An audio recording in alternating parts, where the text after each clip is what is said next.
बिस्मिल्लाहिर्रहमानिर्रहीम। लाखों करोड़ों दरूद नबी अकरम सल्लल्लाहु अलैहि वसल्लम पर और उनकी आल पर।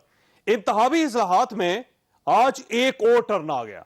काबीना ने सदारती ऑर्डिनेंस के जरिए इलेक्शन कमीशन को 2 नए इख्तियारात देने का फैसला कर लिया, लेकिन शायद खाकान अब्बासी ने हुकूमत के इस इकदाम को रिजेक्ट कर दिया। आज 2 ऑर्डिनेंसेस जो हैं उसकी काबीना ने अप्रूवल दी है। एक ऑर्डिनेंस के तहत इलेक्शन कमीशन को ये इख्तियार दिया है कि वो EVM मशीन इस्तेमाल कर सकेगा इंतखाबात में। दूसरा जो अहम इख्तियार हमने इस ऑर्डिनेंस के ज़रिए जो आज CLC में जाएगा और काबीना ने उसकी अप्रूवल दी है, उसके ज़रिए इलेक्शन कमीशन को ये इख्तियार दिया गया है कि वो इक़दामात करे ओवरसीज़ पाकिस्तानी को वोट का हक देने में, जो फैसिलिटी है वो प्रोवाइड करने में। इन 2 ऑर्डिनेंसेस की मंजूरी जो है वो काबीना की तरफ से हुई है। इस मुल्क को सिर्फ एक इंतखाबी इस्लाहात की ज़रूरत है और उसका नाम है आइन। मुल्क को आइन के मुताबिक चलाएं, इलेक्शन चोरी करना छोड़ दें, इलेक्शन में धांधली छोड़ दें, ये लिस्टें बनाना छोड़ दें, उम्मीदवारों को तोड़ना छोड़ दें, दूसरों के खिलाफ पर्चे बनाना छोड़ दें झूठे। इलेक्ट्रॉनिक वोटिंग मशीन किसी चीज़ का हल नहीं है। जो मुल्क कागजी निज़ाम ना चला सकता हो वो इलेक्ट्रॉनिक निज़ाम भी नहीं चला सकता। कागजी निज़ाम को परफेक्ट करें, उसके बाद इलेक्ट्रॉनिक निज़ाम पे आए, और वो इलेक्ट्रॉनिक निज़ाम बनाना भी इलेक्शन कमीशन का इख्तियार है, हुकूमत के सर्कस के खिलाड़ियों का इख्तियार नहीं है। अब सवाल यह है, मुल्क का हर इलेक्शन मुतनाज़ा हो जाता है। आज भी इलेक्शन कमीशन ने NA 249 में रीकाउंटिंग का हुक्म जारी किया। कल खुशाब में इलेक्शन है, वहां भी सूरत हाल ऐसी ही होगी। लेकिन जब रिफॉर्म्स की बारी आती है तो अपोजिशन हुकूमत के साथ बैठने के लिए तैयार नहीं, और हुकूमत अपोजिशन को इस किस्म के ताने देना शुरू कर देती है। शहबाज शरीफ साहब और बिलावल साहब के नज़दीक शायद parliament has ceased to exist, और उनके नज़दीक जो बाकी इदारे हैं वो ही सारे काम उन्होंने ही आगे करने हैं। ये सुबह सो के उठते हैं, जो जहन में आती है कि आज हेडलाइन में इमरान खान ने क्या बात कही है, हमने उसके खिलाफ चलना है। मरियम और बिलावल जैसे जो नाबालग लीडरशिप हमारे पे मुसल्लत हो गई है, जिस तरह से हमने देखा कि नवाज शरीफ और जरदारी साहब की सियासत अपनी हिचकोले लेती हुई गई है, ये भी PDM की सियासत तो ख़त्म हो गई है। अब नून लीग और पीपल्स पार्टी की सियासत के खात्मे का वक्त है। यह मसला फिर हल कैसे होगा, यह हमारा आज इशू होगा। और मुल्क में महंगाई ने आवाम के साथ साथ हुकूमत और अपोजिशन को भी परेशान कर दिया, इसका भी क्या हल है, हम इस पर भी बात करेंगे। हमारे साथ रहिएगा। प्रोग्राम में दोबारा खुश आमदीद। हमारे साथ शायद खाकान अब्बासी साहब तशरीफ रखते हैं। भाई साहब बहुत बहुत शुक्रिया आपका। ये फरमाइए सर, पाकिस्तान मुस्लिम लीग नून की पॉलिसी क्या है? आप इलेक्टोरल रिफॉर्म्स नहीं चाहते? जो रिफॉर्म हैं वो ले आए असेंबली के अंदर, एक बिल ले आए, उस पर बहस हो जाएगी, इलेक्टोरल रिफॉर्म्स हो जाएंगे। यानी आप ये चाहते हैं कि जो बिल गवर्नमेंट ने तैयार किया है 49 अमेंडमेंट्स का, उसे वो टेंडर कर दें? मैं तो ये चाहता हूँ, मैं तो ये समझता हूँ कि मुल्क को कोई इलेक्टोरल रिफॉर्म की जरूरत नहीं है। मेरी ये राय है। हुकूमत की राय अगर मुख्तलिफ है तो ले आए बिल की सूरत में। हर इलेक्शन के बाद यही प्रॉब्लम होता है ना। अब देखें सर, देखिए हमारा में क्या हो रहा है, कल खुशाब के अंदर सर हमारा मसला इलेक्टोरल रिफॉर्म नहीं है, इलेक्शन की चोरी है। वो एक बड़ा गंभीर मसला है। तो सर टेक्नोलॉजी से मसला नहीं, टेक्नोलॉजी से और बदतर हो जाएगा। तो आप ऐसे क्या चाहते हैं? क्या कागज का निजाम मुल्क आइन के मुताबिक चलाएं। सारे पैरामीटर जी, हमारे मुल्क के आइन में सबकी ओथ मौजूद है। सारे अपना ओथ पढ़ लें और उसके मुताबिक अपने जिम्मेवारियां अदा करें। नहीं सर, ये तो फिलॉसफी है। फिलॉसफी नहीं है, ये आइन है। आइन फिलॉसफी होती है। और वैसे खिलाफ वर्जी कौन कर रहा है? नहीं, मैं ये कह रहा हूँ ना, मैं ये कह रहा हूँ अगर नहीं खिलाफ वर्जी तो फिर ठीक है, फिर चलने दें। मैं ये कह रहा हूँ हम सब पे एक सॉलम ओथ होता है। इंसान की जिंदगी में इसकी बड़ी हैसियत होती है। मैं जब एक हल्फ लेता हूँ ना, अल्लाह को हाजिर नाजिर जानकर मैं कहता हूँ कि जनाब मैं ये काम करूंगा और ये काम नहीं करूंगा, ठीक हो गया। तो फिर जब मैं उसको तोड़ता हूँ तो फिर मसला, फिर अगर आप वो तोड़ते रहेंगे तो मामला खराब होता है। सर एतराज आपको है, आज आप इलेक्शन कमीशन गए, ठीक है, आज कोई एतराज नहीं है और इसीलिए जाके मुझे कोई एतराज नहीं है। मैं इलेक्शन के कानून के मुताबिक अपना हक लेने गया हूँ, ठीक है। ये वैसे 249 में धांधली हुई है सर? सर धांधली तो वक्त बताएगा ना। नहीं वैसे मैं तो इस तरफ ये कहा है कि अगर वैसे आपको यकीन नहीं है तो फिर आप दरख्वास्त देते हैं। आपको यकीन है तो मैंने रिकाउंट की दरख्वास्त दी है। कानून में लिखा हुआ है कि अगर margin of victory 5% of vote poll से कम होगा तो मेरा हक बनता है, मैं उस हक को लेने गया हूं। ठीक हो गया। ये रिटर्निंग अफसर दे देता तो यहां तक बात ना आती। तो आपका क्या ख्याल है, वैसे धांधली हुई है कि नहीं, क्योंकि आप तो वहां थे ना, मौजूद थे। फिर ये आप मुझसे कहलवाना चाहते हैं कि धांधली हुई है? नहीं नहीं हुई। मैं कहता हूं कि आप कहते हैं कि नहीं हुई। मैं सर्कमस्टेंशियल बात करूंगा ना, जब तक मेरे सबूत ना हो मैं सर्कमस्टेंशियल बात कर सकता हूं। हुकूमती वसाइल इस्तेमाल किए गए। कौन सी हुकूमत के? सूबाई हुकूमत के। पाकिस्तान पीपल्स पार्टी। वफाकी ने भी किए। अच्छा, वहां पर एहसास कार्ड आया, वहां पर हेल्थ कार्ड के लोग आए। नहीं, ये तो हार गए ना सर वफाकी गवर्नमेंट। मैं देखिए हारना जीतना अलग बात है ना। आपने डाका मारा, कामयाब नहीं हुए तो ये बात तो फिर कानून तो तोड़ा ना आपने। ठीक है।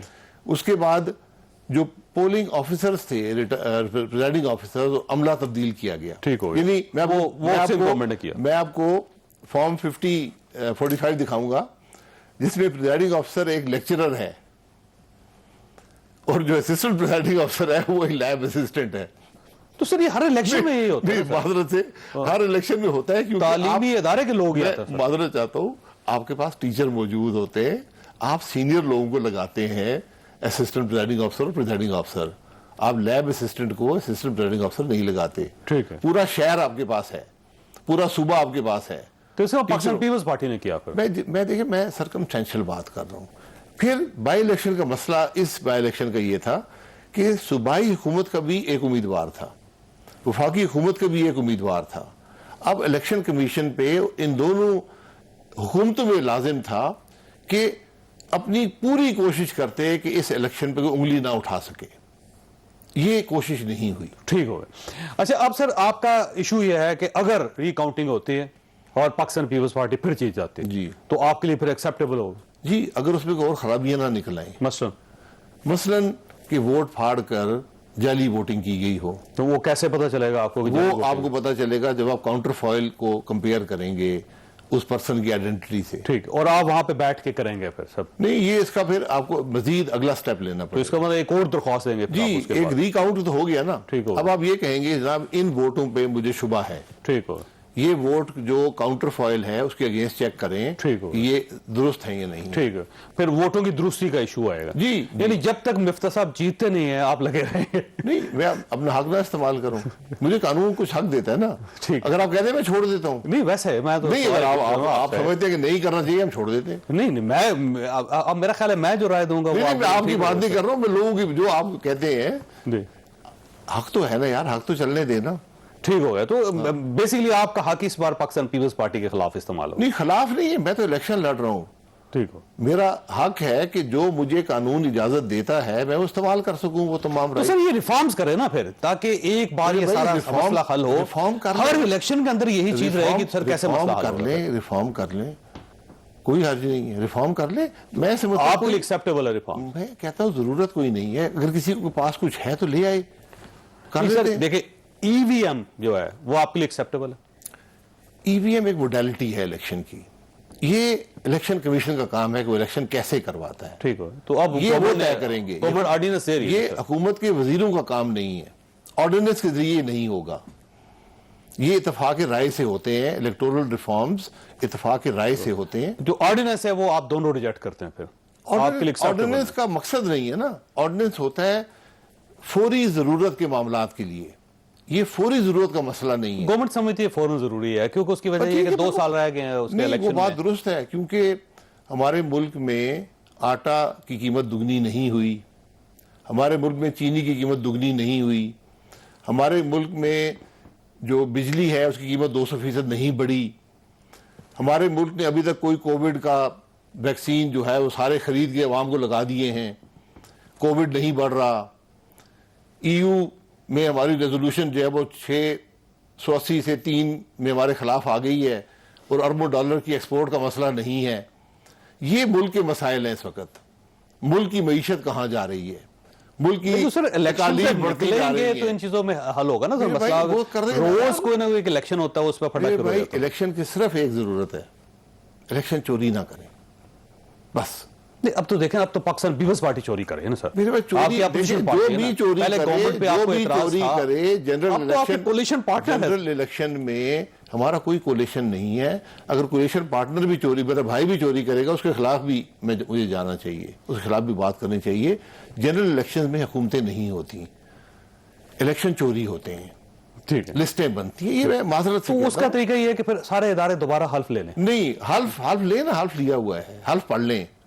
अगर आप मुल्क की बेहतरी चाहते हैं, आपकी मुल्क की बेहतरी उस हल्फ की पासदारी में है। तो सर वो इंश्योर कौन करेगा कि वाकई हो रहा है? इंश्योर और आपकी तसल्ली एक कैसे बड़ी होगी? जात करती है जिसके सामने आप हल्फ उठाते हैं। अगर आप नहीं कर सकते तो फिर तोड़ें। पूरे दुनिया का कानून, इंसाफ का निजाम हल्फ पे चलता है। ठीक हो।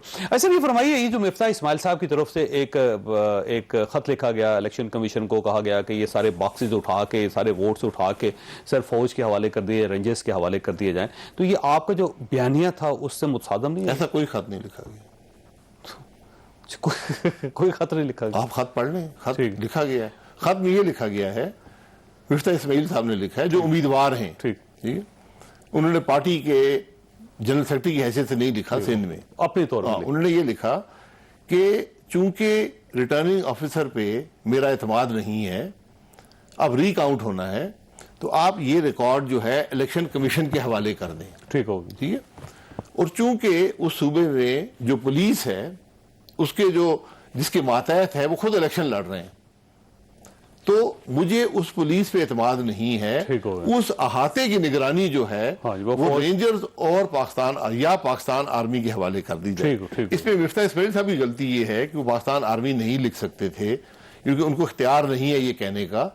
रेंजर्स का वो कह सकते हैं, रेंजर्स मौजूद हैं। तो रेंजर्स और पाकिस्तान आर्मी में क्या फर्क है सर? कोई फर्क है वैसे? पाकिस्तान आर्मी आती है जब उनको सूबाई हुकूमत तलब करती है किसी मामले के लिए, वो खुद नहीं आती। ठीक है। रेंजर्स जो है वो ऑलरेडी कराची में डिप्लॉयड हैं। ठीक है, लेकिन वो है तो फौज, वो जी मिनिस्ट्री ऑफ इंटीरियर के मातहत है। ठीक है, तो आप ये चाह रहे हैं कि वो फौज जो मिनिस्ट्री ऑफ इंटीरियर के है उनकी निगरानी में नहीं चाह रहा, ये और वो फौज जो डिफेंस मिनिस्ट्री के अंडर है उसके हवाले ना? नहीं, मैं ये नहीं कह रहा, मैं नहीं कह रहा। ये मिफ्ता इस्माइल उम्मीदवार NA 249 कह रहा है। आपका अपना ओपिनियन क्या? उनको ये खत लिखना चाहिए था, ये एतराज करना चाहिए, शायद ये वो रेंजर्स की हद तक वो लिखना चाहिए था। फौज का चूंकि उनका दायरा इख्तियार नहीं है, ये उनसे गलती हुई है, वो नहीं लिखना चाहिए था। उन्होंने एक वजाहत की कि पुलिस पे एतमाद नहीं है, तो ऐसा इदारा हो। वहां पर कराची में इदारा है वो रेंजर्स ही है। ठीक है, तो आप भी यही समझते हैं रिकॉर्ड उनके हवाले नहीं होगा। मैं गुजारिश कर दूं, रिकॉर्ड उनके हवाले नहीं होगा। पहले भी नहीं होता जिस कमरे नहीं होता है, जब ये कमरा है ना, इसके बाहर ताकि कोई अंदर ना आ सके, वो ड्यूटी रेंजर्स को दी जाए। आप भी ये समझते हैं कि रेंजर्स की निगरानी में होना चाहिए? जी, ये इस मामले में रेंजर्स की निगरानी में होना चाहिए। और जुमेरात को अगर रेंजर्स की निगरानी में नहीं होता तो फिर? जी, जब हम गए हैं रिटर्निंग अफसर के दफ्तर में, तो वहां भी रेंजर्स ही वहां पर थे। और लिहाजा आप चाहते हैं कि रेंजर्स की निगरानी में रिकाउंटिंग हो? नहीं जी, रेंजर्स का काम है बाहर सिक्योरिटी प्रोवाइड करना। रिकाउंट अंदर कमरे में हम खुद करेंगे। सिक्योरिटी जो है वो रेंजर्स, सिक्योरिटी बाहर कमरे से, अंदर नहीं। और अगर रेंजर्स उस दिन नहीं आती तो फिर आपके लिए एक्सेप्टेबल नहीं होगा, फिर रिकाउंटिंग? नहीं, वो तो मैं तो उस वक्त रिकाउंट में अंदर बैठे हुए होंगे, थैले सारे वहां पड़े हुए होंगे। अगर हमलावर होता है तो हमलावर होता है। ठीक हो गया भाई साहब, आपका बहुत बहुत शुक्रिया। साथ यहाँ पे एक छोटी सी ब्रेक लेंगे और ब्रेक के बाद मेहमानों के साथ दोबारा हाजिर होते हैं। प्रोग्राम में दोबारा खुश आमदीद। हमारे साथ तशरीफ रखते हैं सेनेटर ओन अब्बास साहब, पाकिस्तान तहरीक इंसाफ के साथ इनका ताल्लुक है। सेनेटर जावेद अब्बासी साहब हमारे साथ तशरीफ रखते हैं, पाकिस्तान मुस्लिम लीग नून से ताल्लुक रखते हैं। और डॉक्टर नफीसा शाह साहब हमारे साथ तशरीफ रखती हैं, पाकिस्तान पीपल्स पार्टी के साथ इनका ताल्लुक है। डॉक्टर साहब, सबसे पहले आपकी तरफ आऊंगा। ये जो सिलसिला 249 का, ये सिर्फ रिकाउंटिंग तक नहीं रुकेगा, क्योंकि शायद खाखाना भाई साहब का ये कहना है कि जब रिकाउंटिंग होगी तो उसमें से उसके बाद जो मशकूक वोट होंगे उनकी वेरिफिकेशन की हम दरख्वास्त देंगे। जब वेरिफिकेशन होगी तो उसके बाद हम नादरा के रिकॉर्ड पे जाएंगे। तो मेरा ख्याल है ये सिलसिला फैलता चला जाएगा। तो इलेक्टोरल रिफॉर्म्स के अलावा कोई ऑप्शन नहीं है, तो आप उस पर क्यों नहीं जाते आप लोग? फिर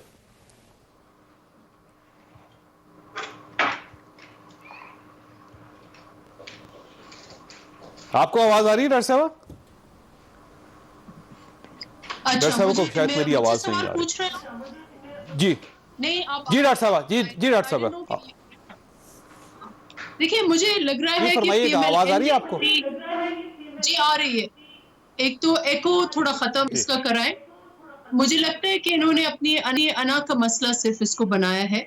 पहले इनका हदफ रिकाउंटिंग था, अब रिकाउंटिंग खुद ही, जिनके आप इनके ट्वीट्स देख लें और इनकी स्टेटमेंट्स देख लें, तो उसमें खुद ही अपने खदशात का इजहार करते हैं कि यहाँ शायद हमें वो रिजल्ट ना मिले, विच मीन्स कि ऑब्वियसली रिकाउंटिंग में कोई ऐसा मसला नहीं है कि या इलेक्शन में ऐसा कोई मसला नहीं है। अब इनकी अना का मसला है, अब इनको अपने अना को डिफेंड करना है।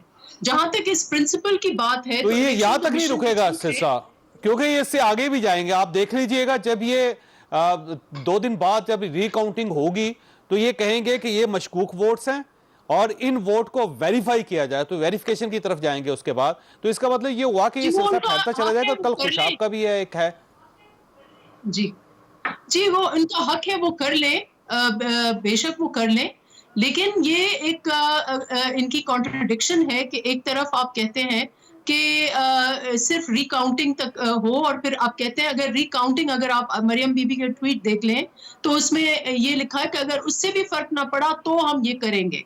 तो विच मीन्स कि अब इनकी सिर्फ अनापरस्ती है। जहां तक इलेक्शन की बात है तो इलेक्शन जो है, अगर डस्का का इलेक्शन पे इलेक्शन कमीशन ने काफी इनको रिलीफ दिया, आपने देखा होगा कि उन्होंने एक एक्शन किया वहां पर, तो इलेक्शन दुरुस्त हुआ क्योंकि उनको उनके मर्जी का फैसला हुआ। और यहाँ पर इनको वो काबिल कबूल नहीं है इलेक्शन। अगर धांधली होती तो ड्यूरिंग इलेक्शन आपको इनके पोलिंग एजेंट्स कहाँ थे, उनको एतराजात करने चाहिए थे। लेकिन अब इशू ये है कि इन चीजों को आपको वंस फॉर ऑल आपको सेटल करना चाहिए। तो इसके सेटलमेंट का तरीका यही है कि आप इलेक्टोरल रिफॉर्म्स कर लें। मिफ्ता साहब ने जो बहुत प्यार से जो फौज को बुलाया है कि फौज की तहवील में रिकॉर्ड ले लें, इसमें ये इतना इसमें बड़ा ताजाद है कि एक तरफ आप कहते हैं कि वोट को इज्जत दो, और दूसरी तरफ मेरे ख्याल से अब इनका मकसद यही है कि PMLN को अगर वोट पड़ता है तो इसको उनको इज्जत चाहिए, बाकी जिसको वोट पड़ता है तो उनको उसके लिए इनको कोई इज्जत नहीं है, जमहूरियत के लिए कोई इज्जत नहीं है। ये आपके लिए लम्हा फिक्रिया है, क्योंकि आपके कोलिशन पार्टनर को, साबिक कोलिशन पार्टनर को आप पे इतना भी यकीन नहीं है कि वो समझ रहे हो कि वहां पे पुलिस ठीक काम करेगी या इलेक्शन कमीशन का अमला ठीक काम करेगा, और वो फौज को बुलवाने के लिए, फौज की निगरानी करवाने के लिए तैयार बैठे हैं।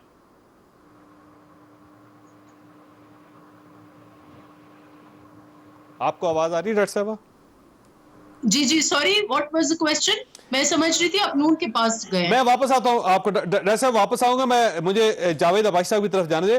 जावेद अब्बासी साहब ये फरमाइएगा सर, ये अगर आपको इतना ही एतराज है इस पूरे इलेक्टोरल सिस्टम पे तो आप इलेक्टोरल रिफॉर्म्स कर लें सर। अब तो गवर्नमेंट जो है आपके साथ बात करना चाहती है, ऑर्डिनेंस भी आ रहे हैं। बिस्मिल्लाहिर्रहमानिर्रहीम। चौधरी साहब बहुत शुक्रिया।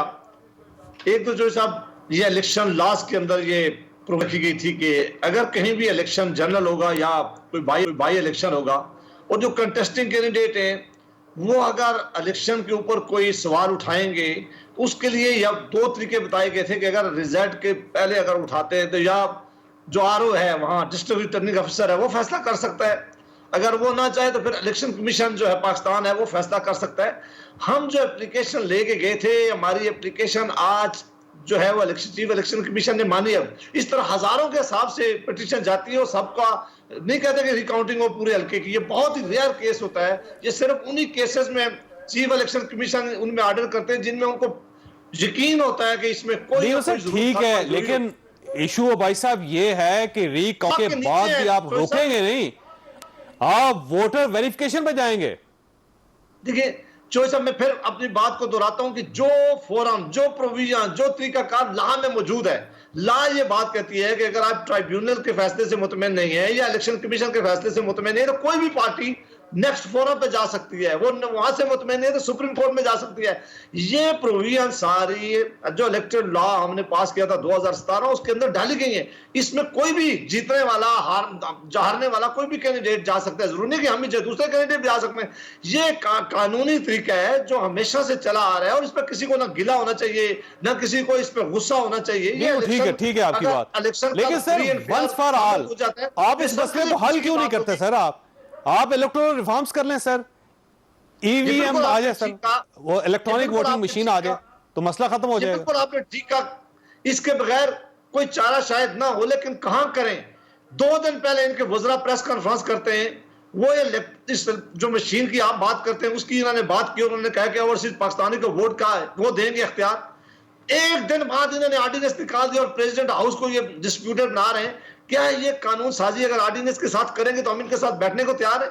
ये मामलात ये पार्लियामेंट में लेके आते हैं, ये नेशनल असेंबली में लाते हैं, ये सेनेट में लाते हैं, ये दोनों पार्लियामान की कमेटीज बनाती है, वहां ये मामला डिस्कशन होता, डिस्कशन होने के बाद ये मामलात आगे चलते हैं। ये सिर्फ टॉक शो में बात करते हैं, प्राइम मिनिस्टर अपनी जो है वो टीवी के ऊपर बात करते हैं, कोई सीरियस अभी तक आपका नुकता आ गया सर। मुझे और अब्बास साहब से पूछने से सर, ये अपोजिशन का ख्याल ये है कि आपकी नीयत ठीक नहीं होती, आप एक दिन ऐलान करते हैं और उसके बाद ऑर्डिनेंस ले आते हैं, जबकि आपको चाहिए कि पार्लियामेंट में जाएं, पार्लियामेंट का रास्ता खुला है, आप कायमा कमेटी में लेके जाएं, आप सब लोगों को बिठाएं, वहां पे बात करें। तो वहां पे बात करने के बजाय ये पूरी गवर्नमेंट ऑर्डिनेंस पे क्यों चल रही है सर? बिस्मिल्लाहिर्रहमानिर्रहीम। देखिए, जिस दिन कराची का इलेक्शन हुआ था उसी दिन हमारी गवर्नमेंट ने एक स्टांस लिया था कि ये जो इलेक्शन कराची में हुआ ये एक फेक किस्म का इलेक्शन है। उसकी वजह है कि एक कैंडिडेट जो 5वें नंबर पे था, जो किसी सर्वे में नजर नहीं आ रहा था 2018 के इलेक्शन में, अचानक वो 5वें से जब पहले नंबर पे मूव करता है, किसी सर्वे में नजर नहीं आता, और हम अचानक 34,000 से 7,000 पे मूव करते हैं और वो 5,000 से 16,000 पे मूव करता है। कुछ ना कुछ दाल में काला था, बल्कि पूरी दाल ही हमें तो काली नजर आ रही थी। तो हमने स्टांस लिया था कि ये इलेक्शन डिफ्रॉड है, इस इलेक्शन के जो इश्यूज है उसको देखते हैं।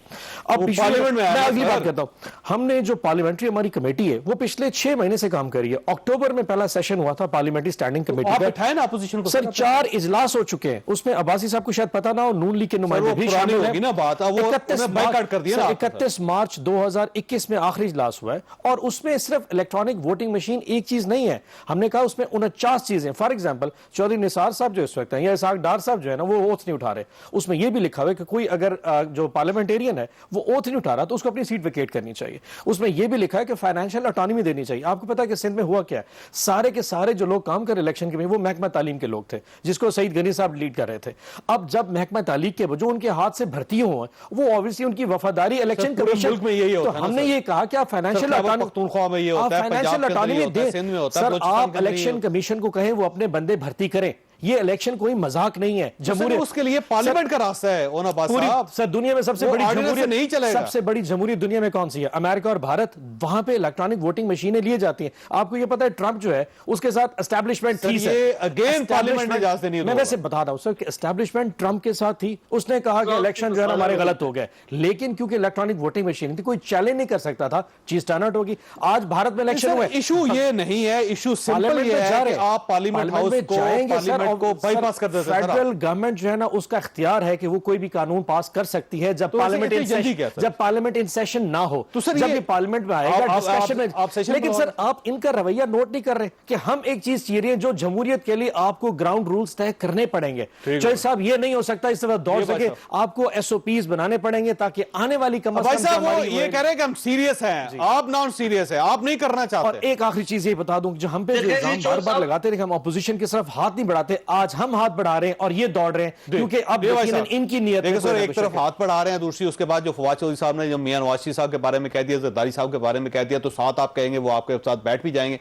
आप एक तरफ से इनवाइट करते हैं, दूसरी तरफ से आप ताना देते हैं, तो नहीं आते। वो मसला ताने का नहीं है, parliament has to be on the superior. जी भाई साहब, जी भाई साहब।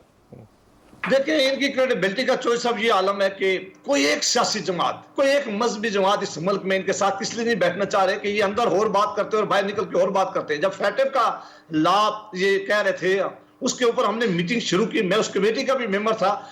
ये बाहर निकले, इन्होंने एक नया मनगढ़ंत कहा कि ये नैब लाभ में तब्दीलियां मांग रहे थे, ये हमसे एनआरओ मांग रहे हैं, ये एनआरओ हमने इनको दिया, इसलिए ये आपको पता है कि इन्होंने कितना बड़ा ड्रामा लगाया। असल मामला ये होता है कि ये पार्लियामान पे यकीन ही नहीं रखते। जिस मुल्क का वजीर आजम साहब मेरा ख्याल अभी तक सेनेट में सिर्फ एक दफा आए, नहीं सर वो पार्लियामेंट का इजलास बुलवाते हैं, आप स्पीकर साहब को ये कह देते हैं कि मैं जूता मार दूंगा और दूसरी को हालात खराब हो जाता है, दूसरी पार्टी अब्सटेन कर देती है। चौधरी साहब एक मिनट तनायत करें। जब ये पाकिस्तान जब रियासत पाकिस्तान को इशू लाक थे, पुलवामा का मामला हो, ये कोरोना का मामला हो, ये कश्मीर का मामला हो, ये अपनी अपोजिशन के साथ बैठने को तैयार नहीं है। कहते हैं कि ये दुश्मन है, ये उसको पार्लियामान का हिस्सा ही नहीं समझते। हम इन्होंने कौन सा ऐसा ये आपको इनवाइट कर रहे हैं, ये कह रहे हैं इसको कानून को पास करते हैं। छोड़ो, हम आज भी कहते हैं कि रिफॉर्म जरूर होने चाहिए, लेकिन ये हुकूमत लीड लेती है, हुकूमत मामलात पार्लियामेंट में लेके आती है। अगर हुकूमत आर्डिनेंस के जरिए इन्होंने चलानी है तो इस मुल्क को आप देख लो, इस आर्डिनेंस की क्या हैसियत होगी। 120 दिनों बाद इस आर्डिनेंस ने फिर खत्म हो जाना है। ये सिर्फ अवाम को धोखा देने के लिए, अवाम को सिर्फ मिसलीड करने के लिए सारा काम कर रहे हैं। अगर ये सिंसियर है, सीरियस है, इन्हें वो तरीका अडॉप्ट करना चाहिए जिस तरह 18th अमेंडमेंट करने के लिए सारी सियासी जमातों को बिठाया गया था, उसके लिए मेयर अडॉप्ट किए जाते हैं। सर, इसकी क्या गारंटी है कि ये आपको इनवाइट करेंगे तो आप आएंगे? क्योंकि ये ना हो कि ये प्रॉपर खत लिखते हैं और उसके बाद आप नखरे करना शुरू कर दें। सर देखिए चौधरी साहब, इसके लिए मैं ये कहता हूं कि इन्हें अपना रवैया ठीक करना होगा। ये प्राइम मिनिस्टर साहब ने आज तक इस पार्लियामेंट में आकर कोई सीरियस बात की है? कभी इन्होंने पार्लियामान में आकर पार्लियामानी लीडरों के साथ बैठकर बात करना गवारा की है? कभी इन्होंने कहा कि इस मुल्क की रियासत को कितने अहम मसाइल दरपेश है, कोरोना का देख लें, इकानमी का देख लें, पहले अपना माजी ठीक करें, फिर अब आप इनके साथ बैठेंगे। मैंने वैसे ब्रेक लेनी है। डॉक्टर साहब, आपके पास एक सवाल छोड़ के जा रहा हूं कि सिर्फ पाकिस्तान मुस्लिम लीग नून का इशू नहीं है, बल्कि सारी पार्टी स्वाय पाकिस्तान पीपल्स पार्टी के सब ये कह रहे हैं कि ये जो 249 का इशू है ये फ्रॉड था, ये इलेक्शन ही फ्रॉड था। बल्कि आज तो फवाद चौधरी साहब ने ये भी कह दिया है कि दोबारा इलेक्शन होना चाहिए, वहां पे पूरा इलेक्शन ही दोबारा होना चाहिए। तो जब ये आपकी क्रेडिबिलिटी की सूरत हाल होगी तो फिर ये कैसे मामला सेटल होगा? एक छोटी सी ब्रेक के बाद दोबारा हाजिर होता है।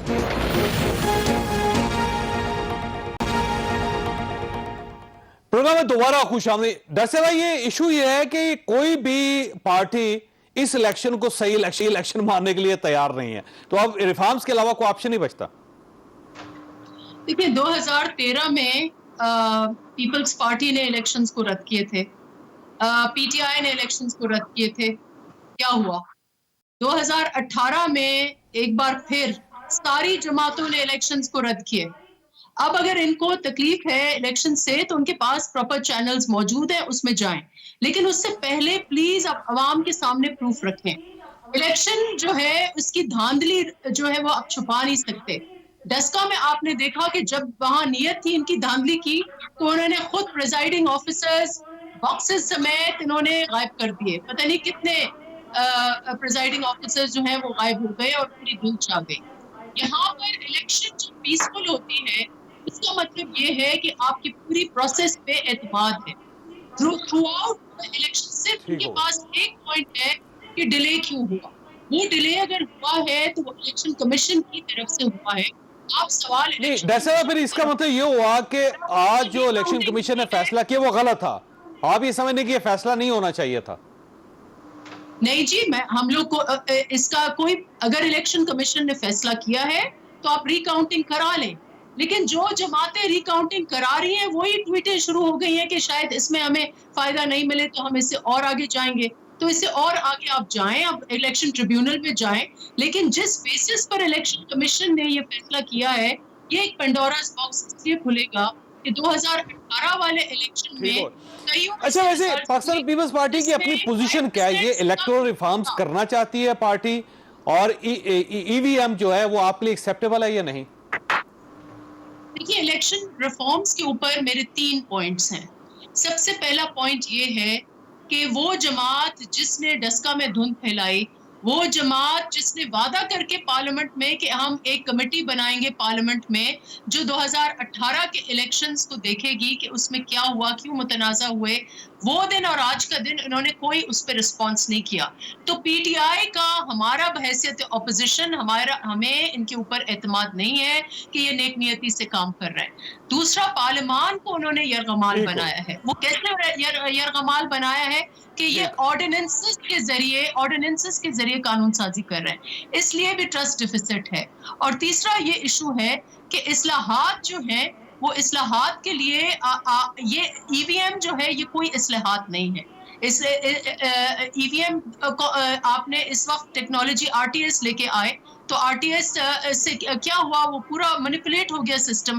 तो इनके जो प्रपोजल्स हैं इस्लाहात के वो भी कोई ऐसे नहीं है कि जिसमें कोई कंटेंट हो। तो ये 3 इश्यूज हैं जिसकी वजह से एक final point basically trust deficit है। मुझे महसूस होता है ना नून लीग आप पे ट्रस्ट करने के लिए तैयार है, ना पाकिस्तान पीपल्स पार्टी तैयार है, और पार्लियामेंट से बाहर आप काम कर रहे हैं। तो ये कैसे चलेगा सिस्टम? पे ये तो क्लैप्स कर जाएगा पूरा सिस्टम। आई थिंक सर हमारी इंटेंशन अब कौम के सामने आ चुकी है। पिछले 5 दिन से जो गुफ्तगू तमाम मीडिया चैनल्स पे हो रही है, और जैसे कि अभी डॉक्टर साहब फरमा रही थी, मेरे ख्याल में तो मेरे तमाम दोनों ऑनरेबल कुलीग्स को ये भी नहीं पता कि जो इलेक्शन रिफॉर्म्स की बात है वो पॉइंट्स हैं क्या का, वो सिर्फ इलेक्ट्रॉनिक वोटिंग मशीन पे रुक गए। एक इंपॉर्टेंट पॉइंट ये भी था, वो आप उनको बुलवाएंगे, उनको देंगे तो उनको पता चलेगा। मैं आपको कह रहा हूँ 4 मीटिंग्स हो चुकी हैं, मैं आपको सिर्फ बताने लगा था कि उस लिस्ट में क्या क्या है, उस पे ओवरसीज क्या 80 लाख पाकिस्तानियों को वोट देने पे भी इनको एतराज है। सर वो पार्लियामेंट ने फैसला करना है। इनको ये भी एतराज है कि जो पोलिंग स्टेशन में हमला होगा वो सिंध के अंदर से, वो पंजाब से भी जा सकता है, उनको इस पे भी एतराज होगा कि उस पे आप एतराज भी दाखिल कर सकते हैं। इनको इस पे एतराज है कि एनुअल कन्वेंशन होने चाहिए, पॉलिटिकल पार्टीज के रिफॉर्म्स के, मतलब हर चीज डिफाइंड है। मैं सिर्फ इनसे ये पूछता हूं, क्या हम इनको अगर बुलाते हैं किसी भी रिफॉर्म्स के लिए, ये हमारे साथ बैठने को तैयार नहीं है, तो वे आउट है क्या फिर आखिर? वैसे क्या कोई तो रास्ता निकाले। वैसे इशू वैसे ठीक है, बात इनकी ठीक है, वे आउट क्या है सर? मतलब बैठने को तैयार नहीं है, हमारी क्रेडिबिलिटी एक्सेप्टेबिलिटी नहीं है। हम कौन सा तालीमी असनाद लेके आए जो हमारे साथ ये बैठ जाए? अब धुंध का ड्रामा कर करके कराची का इलेक्शन लूट लिया, अब आसिफ साहब उनको नहीं मान रहे, वो मतलब हमारे से चाहते क्या? मैं तो ये नहीं समझ जैसे वो, वैसे इनका सवाल ये है कि आप चाहती क्या है? देखिए हम इनसे जो चाहते हैं, कोई इस बात का पता है। मेरा एक पॉइंट ये है कि देखिए, जो भी आपको स्ट्रक्चरल चेंज करना है, आपको इस्लाहात करना है, तो आप पहले 1 साल पहले 3 माह 6 माह जैसे हमने आईनी तरमीम की, उसके ऊपर सारी जमातें आपके साथ बैठने के लिए तैयार होती हैं। आखिरी 2 साल हैं, ये लेम डक हैं। इस बजट के बाद इलेक्शन मोड शुरू हो जाएगा। इस वक्त क्यों सियासी जमातें आपके साथ मिल बैठे, मुझे ये बताएं। कितना भी अच्छा आपका फॉर्मूला हो, सियासी जमातें आपके साथ नहीं बैठेंगी, क्योंकि वो जो टाइम है इस्लाहात का वो आपने लूज किया है। आपके हमारा एतमाद नहीं रहा आपके पास अभी। लेकिन फिर इसका मतलब ये सोल्यूशन कोई नहीं है। फिर अगला 2023 का भी जो इलेक्शन होगा वो 2018 का इलेक्शन होगा, और जो 2018 का इलेक्शन था वो 2014 की तरह का, 2013 की तरह का, वो तो सारे इलेक्शन पर इसी तरह ही होंगे फिर। नहीं जी, ऐसे नहीं है इलेक्शन आपके, और ये भी कोई गारंटी नहीं है कि जो ये इस्लाहात चाहते हैं इसके बाद चेंजेस होंगे, क्योंकि आपने 2013 और जो 18 वाली पार्लियामेंट है उसने तो सबसे ज्यादा चेंजेस किए हैं इलेक्शन लॉज में और आइन में, इलेक्शंस के हवाले से उससे तो कोई फर्क नहीं पड़ा। ठीक हो गया, क्या फर्क पड़ा है? अभाई साहब ये क्या करें तो आपको यकीन आएगा कि वाकई हमें ये रिफॉर्म्स करनी चाहिए और ये सीरियस है? जो पिछला जब लाभ, मैंने फिर उसकी तरफ मैंने आपकी तवज्जो ले जाऊंगा, तो इन्होंने कहा था उस वक्त सब अदारों ने कि आरटीएस का सिस्टम बड़ा अच्छा सिस्टम है, तो इसको इंट्रोड्यूस कर लेते हैं। वो आपने देखा कि उस आरटीएस के जरिए किस तरह वो इलेक्शन जो है वो न सिर्फ डिस्प्यूटेड बनाया गया बल्कि इलेक्शन चुरा लिया गया है, और उसको खास एक जमात को वो हो गया ना सर अगला इलेक्शन 2023 का वो भी इसी तरह ही होगा सर? नहीं, बिल्कुल। आपकी अभी इसमें सवाल पे आता हूं। ये मामला ये था कि ये सिर्फ एक जगह रुक गए। मैं ये कहता हूं कि इस मुल्क में अभी डिस्का वाला मामला हुआ, चीफ इलेक्शन कमीशन के हम पास गए, chief election commission of Pakistan ने कहा कि वहां जो है आप डिस्ट्रिक्ट रिटर्निंग अफसर के पास गए लोग, वो इलेक्शन डिस्प्यूटेड हो गया है, उसमें जो प्रिजाइडिंग अफसर थे उनको अगवा किया गया है, उस इलेक्शन में दांधी हुई है, पंजाब हुकूमत मुलव्वस थी। उन्होंने एक आर्डर किया जो सारी सियासी जमातों ने, जिसमें डॉक्टर साहब भी मौजूद थी, सब ने पहली दफा कहा कि चीफ इलेक्शन पाकिस्तान ने अपनी पावर एक्सरसाइज की, और वही पावर आज भी उन्होंने एक्सरसाइज किया है। अगर हम चीफ इलेक्शन कमीशन और इस दफ्तर को मजबूत बना दें, अगर हम सारे इसके ऊपर यकीन कर लें, अगर हम इस तो सर ये तब भी मुमकिन हो सकता है। आज ऐसे ऑर्डिनेंस में इन्होंने इसी को मजबूत किया सर। दोनों काम इन्होंने इलेक्शन कमीशन की जिम्मेदारी लगाया। इलेक्शन कराना है, उस अदारे को मजबूत करें। वो कहते हैं अदारे को मजबूत करें। सर इदारे को मजबूत ये कि जब डस्का का इलेक्शन हुआ था तो हमने सिर्फ ये कहा था कि आप 20 पोलिंग स्टेशंस के ऊपर ना दोबारा इलेक्शन करा दें। नून लीग ने कहा था पूरे हल्के में करा दें, इलेक्शन कमीशन ने अप्रूव करना पूरे हल्के में करा दिया। इस वक्त पीपल्स पार्टी ने कहा था रिकाउंटिंग नहीं करानी, इन्होंने दरखास्त दी इनकी। हम चाहते हैं कि ये जो छोटे छोटे इशू जिसके लिए हर बार इलेक्शन कमीशन के पास जाते हैं, ये इशूज को वंस फॉर ऑल रिजॉल्व होना चाहिए। और आज आपके प्लेटफॉर्म से ये जो 10-12 सवाल है ना, कम से कम ये ऑनरेबल कलीग्स ये कह दें कि हम ओवरसीज पाकिस्तानी को वोटिंग राइट नहीं देंगे, गांधी वाले इलेक्शन इलेक्शन ही करवाएंगे, एक हम जुमला मशीनें कहने नहीं दीजिए। लेके आएंगे, हम किसी किस्म के कोई रिफॉर्म्स नहीं चाहते, ताकि जो धांधली का जो एक रिवाज चल रहा है ना, यकीन जाने 70 साल हो गए जो ऐसा पाकिस्तान में हो। हर दफा इल्जाम, 13 का इलेक्शन आरओएस का इलेक्शन था बकौल इनके, 18 के इलेक्शन में आरटीएस बैठ गए, 23 के इलेक्शन में अभी से इन्होंने कॉन्नोटेशन बना ली है कि कौन सी धांधली होने वाली है। अल्लाह ने हमें इंशाल्लाह जीत तो देनी, हम चाहते हैं इल्जाम ये ना लगा से जीत तो हमारे नसीब में लिखी है। 2023 का आपको 23 का इलेक्शन इंशाल्लाह खुदा कराची में आपने देखा जो है कुछ नहीं होने लगा।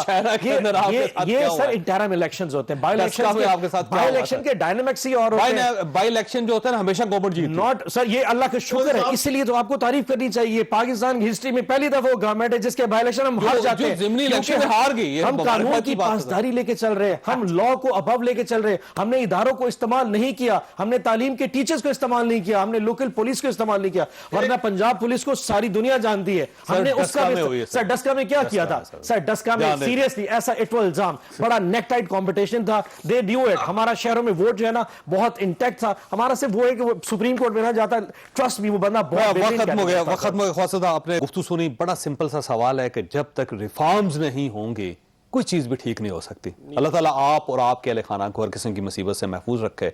अल्लाह हाफिज।